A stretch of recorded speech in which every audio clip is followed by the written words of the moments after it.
천사의 아침 방문을 찾아오신 여러분을 환영합니다. 오늘도 아침 예배 말씀으로 믿음과 위로의 시간을 갖게 되길 바랍니다. 성도 여러분 안녕하세요. 오늘 아침도 저희 예배를 통해서 하나님과 가까이 할 수 있음에 너무나 감사드립니다. 이 예배를 통해서 오늘 하루가 하나님과 동행하는 하루가 되시기를 간절히 바랍니다. 이제 기도하겠습니다. 하늘에 계신 아버지, 오늘도 예배드릴 수 있는 하루를 허락해 주심에 너무나 감사드립니다. 우리가 이 하루를 하나님께 예배함으로 헌신할 수 있도록 도와주심에 너무나 감사드립니다. 말씀을 사모하여 모인 모든 성도들에게 하늘의 만나를 공급하여 주시옵고, 말씀에 대한 감사로 오늘 하루를 살아갈 수 있도록 힘을 허락하여 주시옵소서. 오늘도 말씀을 전해주시는 목사님께 성령께서 함께하여 주시고 승리의 깃발을 이 땅 가운데 꽂을 수 있는 저희가 될 수 있도록 인도하여 주시옵소서. 모든 것을 하나님께 맡겨드리며 예수님의 이름으로 간절히 기도드립니다. 아멘. 안녕하십니까 성도 여러분. 오늘 아침에도 한국과 여러 곳에서 또 말씀을 찾아서 이렇게 와주셔서 감사합니다. 오늘도 주께서 주시는 말씀으로 생명을 얻고 하루를 시작하게 되길 바랍니다. 우리 각 사람에게 깃발이 있습니다. 그 사람이 들고 있는 깃발을 보면은 그 사람이 가장 중요하게 생각하는 것이 무엇인지 보입니다. 어떤 사람이 깃발에는 돈이 그려져 있겠죠. 또 어떤 사람의 깃발에는 성공이 그려져 있을 것입니다. 또 어떤 사람은 깃발을 분명하게 들고 있고 어떤 사람의 깃발은 높이 들지 않아서 잘 보이지 않을 수 있을 것입니다. 자, 오늘 본문 성경절 보겠습니다. 이사야 62장 10절입니다. 성문으로 나아가라. 나아가라. 백성의 길을 예비하라. 대로를 수축하고 수축하라. 도를 제하라. 만민을 위하여 깃발을 들라. 자, 만민을 위해서 깃발을 들라고 했습니다. 내가 믿는 것이 무엇인지 만민에게, 사람들에게 보여주라는 것입니다. 성도 여러분, 우리가 믿는 것은 보통 때는 잘 나타나지 않을 수 있습니다. 그러나 환난과 어려움이 오면 내가 믿는 것, 내 신앙에 분명하게 나타나게 되는 것입니다. 다니엘도 바벨론 왕궁의 포로로 끌려갔을 때 그의 신앙과 믿음의 깃발이 분명하게 나타났습니다. 자, 오늘 본문 살펴보겠습니다. 하나님의 말씀은 사람을 지배하는 진리와 의무의 위대한 원칙들을 제시할 뿐 아니라 우리를 격려하기 위하여 이러한 원칙을 따라 살았던 많은 사람의 역사도 제시한다. 완전하셨던 한 분의 모본을 제외하고는, 자, 그리스도의 모본을 제외하고는 선지자 다니엘과 겨룰 만한 인물이 성경에 기록되어 있지 않다. 다니엘은 청년 시절에 왕국의 모든 유혹에 노출되었으나 그는 불굴의 성실성으로 열렬한 헌신을 다했다. 사탄의 무서운 시험을 당했지만 그의 품성은 흔들리지 않았으며 태도에 변함이 없었다. 다니엘은 많은 사람이 굴복했던 지점에서 굳게 섰다. 그는 많은 사람이 거짓되었던 지점에 진실하였으며 연약했던 지점에서도 강하였다. 다니엘은 레바논의 고결한 백항목이었다. 이 말씀은 정말 감동적인 말씀입니다. 다니엘은 바벨론에 끌려온 대부분의 유대인들이 타협하고 굴복했던 지점에 굳게 서 있었습니다. 모든 사람이 느부갓네살 왕까지 다니엘이 들고 있는 깃발이 무엇인지 정확하게 보았습니다. 많은 사람들이 연약하고 쓰러졌던 그 지점에서 다니엘은 깃발을 들고 서 있었기 때문에 모든 사람이 볼 수 있었던 것입니다. 그런 다니엘의 모습에서 레바논의 백향목 같은 향기가 나왔다고 지금 말하는 것입니다. 성도분, 우리도 이 바벨론 같은 세상에서 다니엘 같은 모습으로 살면 얼마나 좋을까요? 성도 여러분, 우리는 다니엘을 이해할 필요가 있는 것입니다. 다니엘이 처했던 상황을 우리가 이해할 필요가 있습니다. 다니엘은 바벨론의 포로로 잡혀온 젊은 청년이었습니다. 어떻게 보면 소년이었죠. 그 당시 전쟁 포로는 인간 취급을 받지 못했습니다. 가장 밑바닥에 있는 노예였습니다. 그런데 최고 권좌에 있는 그 바벨론 왕 느부갓네살의 선택을 받아서 왕이 먹는 음식을 제공받고 왕이 주는 교육을 받게 된 것입니다. 세상적인 눈으로 봤을 때 그것은 절호의 기회이고 특권이었습니다. 이런 상황에서 바벨론의 그 느부갓네살 왕의 명령을 이 다니엘은 거절하는 입장을 들어간 것입니다. 하나님을 믿는 신앙과 충돌했기 때문에 다니엘이 분명한 깃발을 들 수밖에 없었던 상황이 생긴 것입니다. 다니엘이 왕의 그 느부갓네살 왕의 제안을 거절하면은 곧바로 형장에 끌려가 죽음을 당할 수도 있는 상황이었습니다. 이런 상황에서 다니엘은 놀라운 신앙적인 결정을 한 것입니다. 다니엘 1장 8절부터 9절입니다. 이 말씀은 유명한 말씀이죠. 다니엘은 뜻을 정하여 왕의 진미와 그의 마시는 포도주로 자기를 더럽히지 아니하리라 하고, 자, 다니엘은 왕이 주는 음식과 포도주를 먹지 않겠다는 뜻을 세웠습니다. 이것은 정말 목숨을 걸고 내린 결단이었습니다. 그냥 먹기 싫어서 안 먹은 것이 아닙니다. 생명을 걸고 내린 이 결단, 여기에 다니엘 신앙의 실체가 있는 것입니다. 성도 여러분, 다니엘의 신앙은 주님의 뜻대로 살겠다고 뜻을 정하는 신앙이었습니다. 다니엘은 목숨을 보존하기 위해서 왕이 주는 그 바벨론의 음식과 독주를 먹으면서 그 위기를 모면할 수도 있었지만 그렇게 하지 않았습니다. 성도 여러분, 오늘날 모든 교회에서 다니엘은 하나님의 신실한 종이라고 그렇게 말하죠. 그러나 다니엘의 이런 모습을 가지고 교회를 다니고 이런 신앙으로 살아가면은 오늘날 교회가 이런 신앙을 받아들여 줄 수 있을까요? 오늘 많은 사람들이 이런 신앙을 극단으로 바라보게 될 것입니다. 성도 여러분, 진리가 무엇인지 알면은, 하나님의 뜻이 무엇인지 알면은 다니엘처럼 뜻을 정해야 합니다. 하나님의 말씀을 아무리 많이 알고 있어도 주님의 뜻대로 살겠다고 뜻을 정하지 않으면 깃발은 올려지지 않는 것입니다. 분명하게 나타나지 않는 것입니다. 본문을 읽겠습니다. 선지자 다니엘의 그 같은 믿음과 성실성과 헌신이 오늘날 하나님의 백성들의 마음 가운데 살아있으면 얼마나 좋을까. 이처럼 고귀한 자질들이 이 세상 역사에서 지금보다 더 필요한 때는 결코 없었다. 성도 여러분, 지금은 마지막 시대입니다. 그리스도의 재림을 기다리는 때가 되었습니다. 이 세상은 점점 더 우리를 압박하게 될 것입니다. 타협할 수밖에 없는 상황, 주님의 말씀을 포기해야만 하는 상황들이 자꾸 우리 앞에 나타나게 될 것입니다. 우리에게 어떤 신앙이 필요할까요? 다니엘의 신앙이 필요한 것입니다. 성도 여러분, 이 땅의 삶이 어려울수록 우리는 하늘에 매달려야 합니다. 이 땅의 삶이 어려울수록 이 땅에서 타협을 하고 어떤 이 땅에서 방법을 찾으려고 애를 쓰면 길을 잃어버리게 될 것입니다. 우리는 하늘의 손을 뻗어서 주님의 손을 잡아야 합니다. 두려워하지 말고 그리스도의 깃발을 높이 들고 전진해야 하는 것입니다. 그렇게 하면은 주께서 우리의 길을 인도해 주실 것입니다.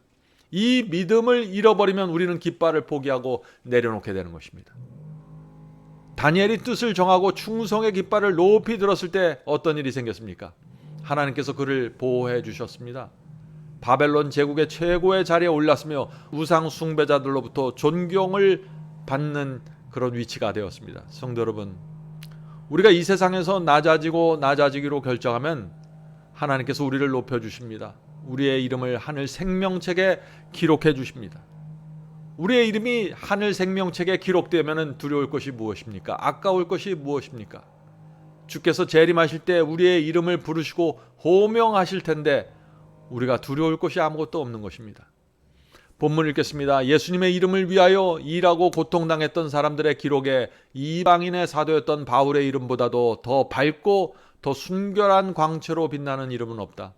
바울의 마음에 자라는 예수님에 대한 사랑은 사람으로 하여금 자아를 잊고 자아를 부정하게 만든다. 바울의 생애도 깃발을 높이 든 삶이었습니다. 바울은 주의 말씀을 이 세상에 세우기 위하여 자신의 모든 것을 던졌던 그리스도인입니다. 바울은 자신의 삶을 이렇게 설명합니다. 고린도후서 11장 23절부터 27절이죠. 내가 수고를 넘치도록 하고 옥에 갇히기도 더 많이 하고 매도 수없이 맞고 여러 번 죽을 뻔하였으나 유대인들에게 40에 하나 감한매를 5번 맞았으며 3번 태장으로 맞고 1번 돌로 맞고 3번 파선하는데 일주야를 기품에서 지냈으며 여러 번 여행에 강의의 위험과 강도의 위험과 동족의 위험과 이방인의 위험과 신의 위험과 광야의 위험과 바다의 위험과 거짓 형제 중에 위험을 당하고 또 수고하고 애쓰고 여러 번 자지 못하고 줄이며 목마르고 여러 번 굶고 춥고 헐벗었노라. 바울은 고난의 생애를 피하지 않았습니다. 그는 끝까지 그리스도의 깃발을 들고 서 있었습니다. 끝까지 인내했습니다. 이 세상의 눈으로 볼 때 바울의 생애는 참담하고 참담한 생애였습니다. 그러나 하나님께서는 이 바울을 너무나 존귀하게 바라보셨을 것입니다. 성도 여러분, 우리도 바울처럼 고통을 당하게 됩니다. 물론 바울처럼 육신의 고통을 당하지는 않습니다. 매맞지도 않고 추위와 배고픔에 굶주리지도 않습니다. 그러나 우리는 영적으로 정신적으로 고통당하게 될 것입니다. 영적인 외로움에 들어갈 것입니다. 영적인 굶주림, 말씀이 없어서 굶주림, 영적인 고통을 당하게 되는 것입니다. 성도 여러분, 그러므로 우리가 이 세상을 외롭더라도 힘들더라도 하나님께서 우리에게 주신 깃발을 끝까지 들고 전진해야 하는 것입니다. 바울처럼 말이죠. 비록 실수가 있고 넘어질지라도 다시 일어서야 합니다. 릴레이 경기 선수가 바톤을 넘겨주듯이 주께서 우리에게 맡겨주신 구간을 다 뛰고 나면은 우리가 받은 복음을 다음 주자에게 또 전달해 주어야 하는 것입니다. 이것이 믿음의 경주입니다. 본문을 읽겠습니다. 바울은 부활하신 그리스도를 보았으며 구주의 형상은 그의 영혼에 각인되어 생애를 통해 빛났다. 그는 위험 때문에 위축되거나 장애물 때문에 정지되지 않는 믿음과 용기와 견인불발의 자세를 가지고 십자가의 지식을 전파하기 위하여 이 나라 저 나라로 전진해 갔다. 그리스도를 따르는 자들이라고 공언하는 자들도 그와 같이 자기 믿음의 원칙들을 예증하고 있는가? 하나님의 사람들이 늘 이야기하던 심오하고 생명력 있는 거룩한 삶은 어디에 있는가? 그리스도교의 깃발은 내려졌는가? 아니다. 그 깃발은 하나님께서 세우신 곳에 그대로 있다. 성도 여러분, 우리의 깃발을 소중하게 그리고 분명하게 들고 있어야 합니다. 우리가 직장에 다니든지 장사를 하든지 우리의 손에 깃발이 들려져 있어야 하는 것입니다. 주께서 주신 이 깃발이, 진리의 깃발이 나타나 있어야 하는 것입니다. 그렇게 할 때 하나님께서 우리의 생애를 책임지시고 인도해 주시는 것입니다. 때때로 쓰러지고 넘어질 것처럼 보이지만은 우리의 인생은 하나님의 손에 맡겨져 있는 것입니다. 우리 인생을 되돌아보면은 보잘 것이 없고 자랑할 것이 아무것도 없게 느껴집니다. 그러나 감사한 것은 우리 손에 아직 주께서 주신 깃발이 분명하게 들려져 있다는 것입니다. 아직도 한 걸음씩 우리가 전진하고 있는 것입니다. 바울이나 다니엘과 비교하면 너무나 부족하지만 주께서 우리에게 맡겨주신 구간을 끝까지 완주해야 하는 것입니다. 자, 마지막 문단을 읽겠습니다. 지나간 세대의 거룩한 사람들은 그리스도를 위하여 모든 것을 포기하고 그분의 정신을 품으며 그분의 모본을 닮으라는 요구를 받았다. 그분께서는 지금 이에 미치지 못하는 것은 아무것도 간합하지 않으실 것이다.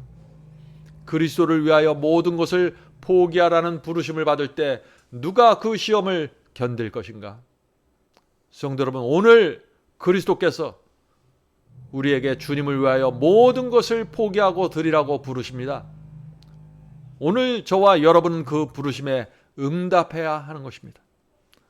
성도 여러분, 주님을 위해서 모든 것을 드리고 포기할 정도로 하늘은 귀한 것이고 그리스도의 희생과 죽음은 가치 있는 것입니다. 성도 여러분, 바울은 죽음을 목전에 두고 초대교회 성도들에게 마지막 유언과 같은 말씀을 남겼습니다. 오늘 말씀을 마치면서 이 말씀을 여러 성도님들과 나누길 원합니다. 빌립보서 3장 12절부터 21절 읽겠습니다. 빌립보서 3장 12절부터 21절. 내가 이미 얻었다 함도 아니요 온전히 이루었도 함도 아니라. 바울은 일생 동안 거룩함의 생애를 살았습니다. 그러나 온전히 자신이 거룩함을 이루었다고 말하지 않았습니다. 그는 여전히 자기를 바라볼 때 부족함을 느꼈던 것입니다. 오직 내가 그리스도 예수께 붙잡힌 바 된 그것을 잡으려고 쫓아가노라. 바울이 평생을 달려온 이유가 무엇인가요? 그리스도께 붙잡혔기 때문입니다. 성도 여러분, 저와 여러분도 그리스도께 붙잡혀야 하는 것입니다. 그래야만 우리가 남은 생애를 완주할 수 있는 것입니다. 어떤 고생과 어려움이 있든지 우리는 그리스도께 붙잡힌 사람으로 살아가야 하는 것입니다. 13절 보겠습니다. 형제들아, 나는 아직 내가 잡은 줄로 여기지 아니하고 오직 한 일, 즉 뒤에 있는 것은 잊어버리고 앞에 있는 것을 잡으려고. 바울은 과거에 이룬 공로와 희생을 다 잊어버렸습니다. 앞에 남아있는 목표를 바라볼 뿐이었습니다. 이것이 우리 그리스도인들의 삶입니다. 과거에 내가 어떤 희생을 했는지, 어떤 헌신을 드렸는지 그것은 다 지나간 일입니다. 우리는 앞에 있는 목표를 향해서 달려가야 하는 것입니다. 14절입니다. 촛대를 향하여 그리스도 예수 안에서 하나님이 위에서 부르신 부르심의 상을 위하여 쫓아가노라. 우리는 상 주시는 하나님을 바라보아야 합니다. 표대를 향해서 달려가는데 하나님께서 주시는 상을 보면서 달려가야 하는 것입니다. 하늘과 영생을 약속하신 하나님을 바라보고 우리에게 맡겨진 이 인생의 구간을 완주해야 하는 것입니다. 18절. 내가 여러 번 너희에게 말하였거니와 이제도 눈물을 흘리며 말하노니 여러 사람들이 그리스도 십자가의 원수로 행하느니라. 자, 여기서 바울이 인생의 마지막에서 눈물을 흘리면서 하는 말씀이 있습니다. 그것이 무엇인가요? 함께 오랫동안 주님을 믿고 따랐던 사람들 중에 어떤 사람들이 뒤로 물러간 것입니다. 신앙을 버린 것입니다. 그들은 십자가의 원수가 되었다고 했습니다. 성도 여러분, 우리가 이것을 이해합니다. 뒤로 물러가는 것은 그냥 잠시 물러가는 것이 아니라 십자가의 원수가 될 수 있는 것입니다. 우리는 계속해서 전진해야 되는 것입니다. 넘어졌어도 실망하지 말고 다시 일어서서 전진해야 하는 것입니다. 탕자와 같은 심령으로 다시 아버지께 돌아가서 다시 시작해야 하는 것입니다. 우리는 십자가의 원수가 될 수 없습니다. 19절입니다. 저희의 마침은 멸망이요 저희의 신은 배요 그 영광은 저희의 부끄러움에 있고 땅의 일을 생각하는 자라. 뒤로 물러가는 자는 멸망입니다. 배와 위장에 넣을 그 먹을 것을 얻기 위해서 진리를 타협하는 자는 우상을 섬기는 자입니다. 하늘을 생각하지 않고 이 땅의 일을 생각하는 자들 뒤로 물러나게 될 것입니다. 땅의 일에 붙잡혀 있는 사람들은 깃발을 내리고 뒤로 돌아갈 것입니다. 조심해야 되죠. 20절입니다. 오직 우리의 시민권은 하늘에 있는지라. 성도 여러분, 저와 여러분은 하늘 시민권자라고 했습니다. 우리는 이 땅에 주민등록증으로 사는 사람이 아닙니다. 우리는 하늘의 시민권을 살고 하늘 성도로 살아야 하는 것입니다. 오직 우리의 시민권은 하늘에 있는지라. 거기로서 구원하는 자 곧 그리스도 예수를 기다리노니 그가 만물을 자기에게 복종케 하실 수 있는 자의 역사로 우리의 낮은 몸을 자기 영광의 몸의 형체와 같이 변케 하시리라. 성도 여러분, 우리가 이 땅에서 살면서 충성스럽게 진리의 깃발을 높이 들면은, 그리고 끝까지 전진하면 주께서 재림하실 때 우리를 아신다고 하실 것입니다. 우리의 몸을 영광스럽게 변화시켜 주실 것입니다. 우리를 하늘성으로 데려가실 것입니다. 성도 여러분, 오늘도 우리에게 상 주실 하나님을 바라보면서 깃발을 높이 들고 전진하게 되길 바랍니다. 이제 기도하겠습니다. 하늘에 계신 아버지, 저희의 생애 속에 혹시 깃발이 내려져 있다면 다시 들 수 있도록 도와주시옵소서. 깃발을 높이 들고 저희가 이 세상을 왜 사는지, 무엇을 위해서 사는지, 우리가 왜 이 복음을 믿는지, 왜 우리가 이런 신앙을 갖게 되었는지 저희가 들고 있는 깃발에 분명하게 새겨질 수 있도록 도와주시옵소서. 더 이상 연약하지 않고 연약해 보일지라도 분명한 목적을 갖고 살 수 있도록 도와주시고 주께서 인도하시는 길을 끝까지 따라갈 수 있도록 도와주시옵소서. 오늘 예배드리는 성도들에게 함께하여 주셔서 우리의 마음이 다시 하늘의 생명을 얻고 다시 일어서서 주께서 우리에게 맡겨주신 구간을 완주할 수 있도록 도와주시옵소서. 하늘에 계신 아버지, 오늘 말씀을 찾아온 성도들에게 함께하여 주시고 아침마다 나누는 이 말씀을 통하여 저희의 생애가 변화되고 무너져 있던 신앙이 세워질 수 있도록 도와주시옵소서. 예수님의 이름으로 간절하게 기도드립니다. 아멘.